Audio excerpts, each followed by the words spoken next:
Hi, this is Diane Donnelly with the Donnelly Group of Keller Williams. Thanks for tuning in. Today we are going to talk about short sale secrets revealed and how to stop a foreclosure in 48 hours. Let's start with what a short sale is.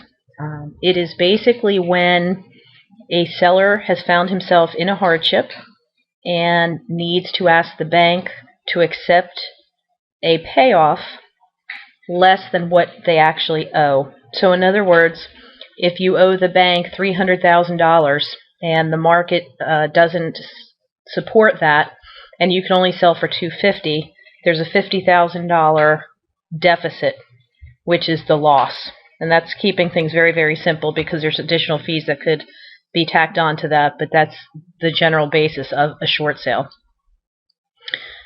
On this screen, we're going to see what the life cycle of a short sale is, and I'm going to talk with you about each different phase of the short sale and the process which a general short sale would go through. The first part is to get qualified. This is very, very important. If you don't have a hardship, you shouldn't do a short sale. A hardship could include a divorce, a death of somebody in the family, an illness that has caused a great deal of debt, a loss of a job, things of that nature, a divorce, but something that has put you in a position to be unable to pay your mortgage. And you would sit down with a realtor to discuss your situation, and he will determine if a hardship exists and if the bank is likely to approve a short sale based on the information that you give to him.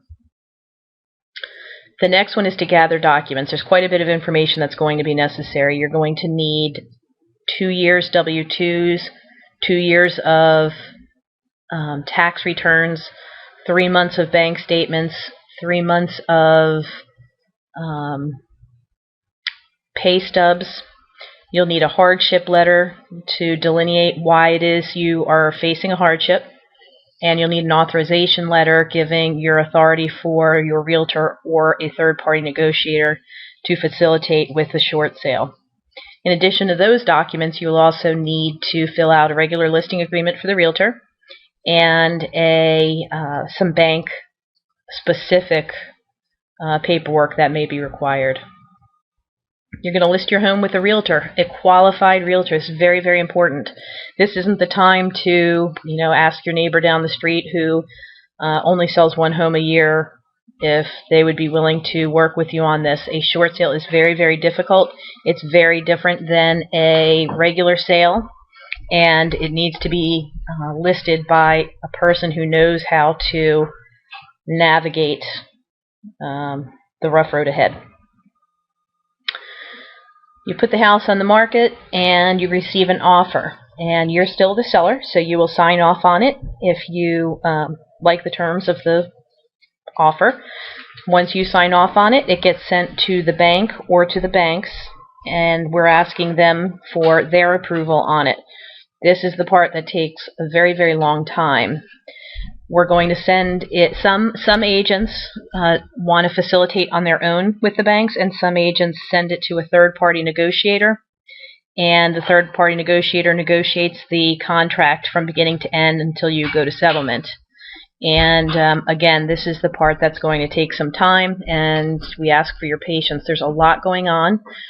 We are your first point of contact often is the loss mitigation department, and they have to try to get the most money for the bank that they can, but they are not generally the decision maker, so there's an entire process that needs to go through in order to get the decision made by the end user of the bank. Once all of that happens, the bank could say, yes, we're going to accept the offer, no, we're just rejecting it, or we're going to counteroffer. A lot of times it is a counteroffer, and once that happens, then we would go back to the buyer's agent and let them know what the status is and negotiate from that point, come up with an agreement, and then the banks will accept or decline. Assuming that the bank does accept, they're going to send an approval letter. and this is where you would review the bank's terms and conditions. This is a very important step that I always encourage homeowners to take the approval to two different professionals. One would be your accountant and one would be your attorney. You want to make sure you understand any of the consequence or circumstances within that letter. You want to make sure you are aware of the financial implications as well as the legal implications. And realtors, for the most part, are not attorneys. I certainly am not, and I cannot give legal advice, so I always encourage people to take them to those two folks, and they can lead you in the right direction. Once that's agreed upon, then the buyers are going to do their home inspection with the full understanding that it is typically the home is being sold in as-is condition, and that no repairs will be made for the most part, and you want to get them started to get their final loan approval so that we can prepare for settlement. Once the bank has given their decision, you're ready to go to settlement, and all of a sudden it becomes a rush on the bank's part, and they want you to go to settlement within 30 days.